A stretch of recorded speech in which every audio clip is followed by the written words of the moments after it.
ഇന്ന് തന്നെ ഡൗൺലോഡ് ചെയ്യൂ. കാണൂ നിങ്ങളുടെ ഫേവറേറ്റ് ഷോസ്.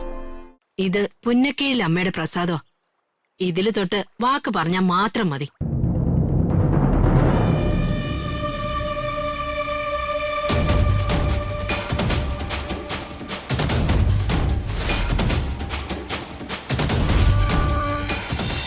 അമ്മ ഹരീഷിനുള്ള ഷെയർ കൊടുത്താൽ ഹരീഷിന്റെ ശ്രീലക്ഷ്മിയുടെയും ലൈഫ് സേഫ് ആവും. ആ സേഫ് ആവൂന്ന് മാത്രമല്ല, അവൻ എന്റെ മകനായി തന്നെ നാട്ടിൽ തലയുയർത്തി നടക്കുകയും ചെയ്യാം.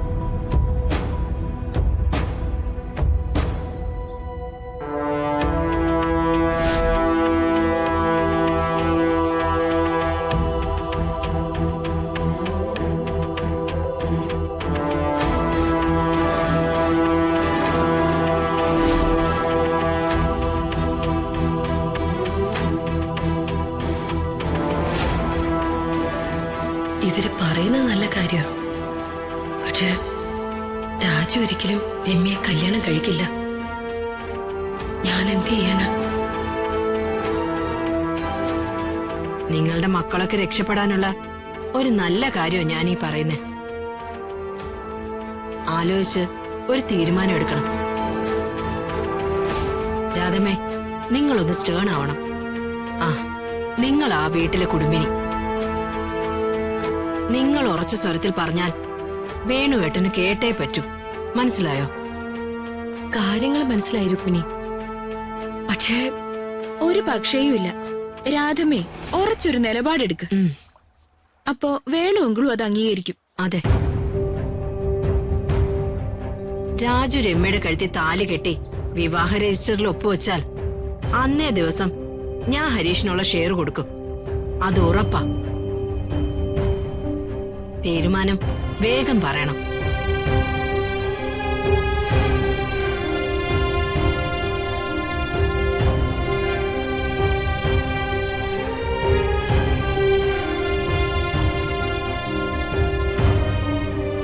ഒരു പ്രധാനപ്പെട്ട കാര്യം എനിക്ക് വേണുവിനോട് പറയാനുണ്ട്.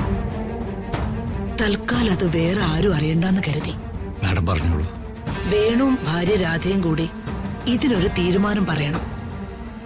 ഞാൻ പറയാൻ പോകുന്ന കാര്യം ഒരുപക്ഷെ നിങ്ങൾക്കറിയാവുന്നതായിരിക്കും. വളരെ പെട്ടെന്ന് ഞാൻ മനസ്സിലാക്കിയൊരു കാര്യം, എന്റെ കൊച്ചുമകൾ ഋതികയുടെ കല്യാണക്കാര്യം. അതാണ് എനിക്ക് പറയാനുള്ളത്.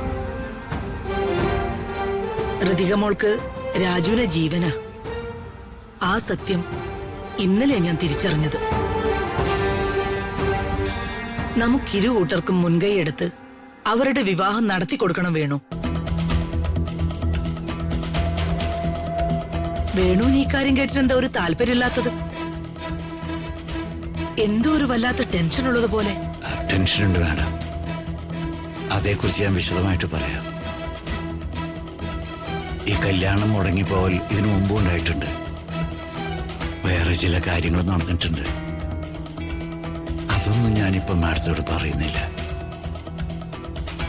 ഋതിക മാഡത്തിന് രാജുവിന് വലിയ ഇഷ്ടമാണ്.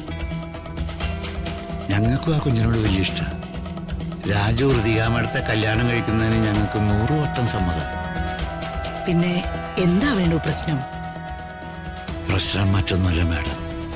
പ്രശ്നക്കാരൻ എന്റെ മോനാ. ഋതിക മാഡത്തെ ഏതാണ്ട് ദേവതയെ പോലെ രാജു കാണുന്നത്. ആ കുട്ടിയെ കല്യാണം കഴിക്കാൻ രാജു തയ്യാറല്ല.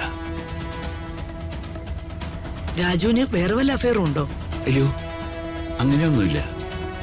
ആ, എന്നാ സമാധാനം. വേണു, രാജു വേണുവിന്റെ മകനാണ്. വേണുവിന്റെ പല സ്വഭാവങ്ങളും അതേപോലെ രാജുവിനും ഉണ്ടാവും. ആ സ്വഭാവങ്ങളിൽ ഒന്നാണ് സ്നേഹിക്കുന്നവരോടുള്ള നിങ്ങളുടെ ഈ അമിത വിധേയത്വം. രാജുവിന് അത് കുറച്ച് കൂടുതലുണ്ട്. രാജുവിന് ഋതുമോളോട് ഇഷ്ടക്കുറവൊന്നുമില്ലല്ലോ? അയ്യോ, സത്യം പറഞ്ഞ പ്രാണന.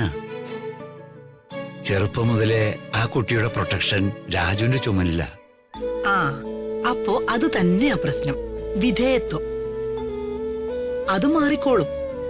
രാജുവിന് നല്ല സ്വഭാവ. എന്തായാലും എന്റെ കൊച്ചുമോൾ ഋതിക അവളുടെ മനസ്സ് ഒരിക്കലും വാടാൻ പാടില്ല. അതുകൊണ്ട് അവള് സ്നേഹിക്കുന്ന ചെറുപ്പക്കാരനുമായി അവളുടെ കല്യാണം നടക്കണം. ഇക്കാര്യത്തില് നിങ്ങൾക്കാർക്ക് എതിർപ്പില്ലാത്ത സ്ഥിതിക്ക് വേണു എന്നോട് സഹകരിക്കണം. നമുക്ക് രാജുവിന്റെ ഋതികയുടെ കല്യാണം നടത്തണം, നടത്തിക്കൊടുക്കണം. ആ കല്യാണം നടത്തിയിട്ട് ഞാൻ സൂര്യമംഗലത്തേക്ക് തിരിച്ചു പോകും. എന്തു പറയുന്നു വേണു?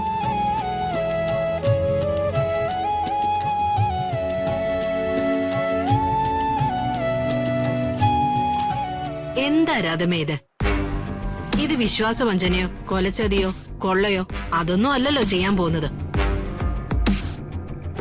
നിങ്ങളുടെ 3 മക്കളും കുടുംബവും രക്ഷപ്പെടാനുള്ള കാര്യമല്ലേ ചെയ്യാൻ പോകുന്നത്. അതൊരു നല്ല കാര്യമല്ലേ? തീരുമാനിച്ചിട്ട് എന്നോടൊരു വാക്ക് പറ രാധമേ.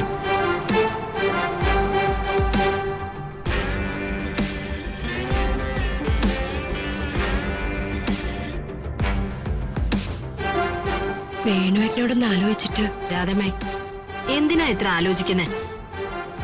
രാധമ്മ തീരുമാനിച്ചിട്ട് വേണുചേട്ടനോട് പറഞ്ഞാ മതി. വേണുചേട്ടൻ സമ്മതിക്കും. തീരുമാനം പറ രാധമ്മേ. ഞാൻ സമ്മതിച്ചിരിക്കുന്നു.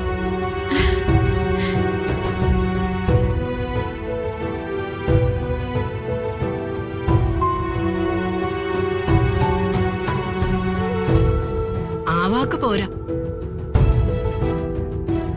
ദേ,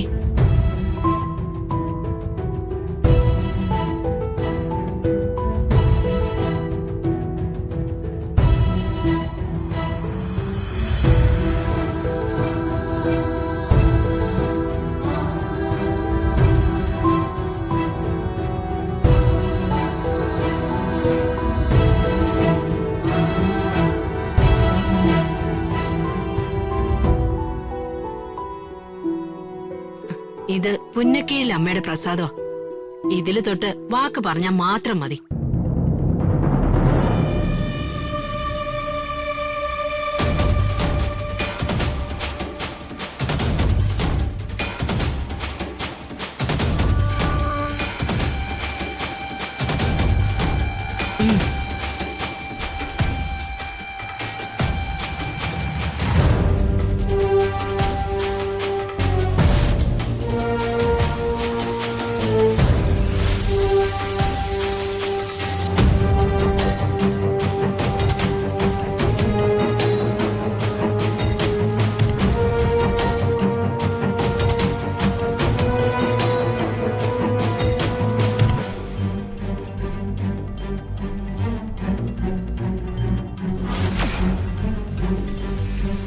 അകലെ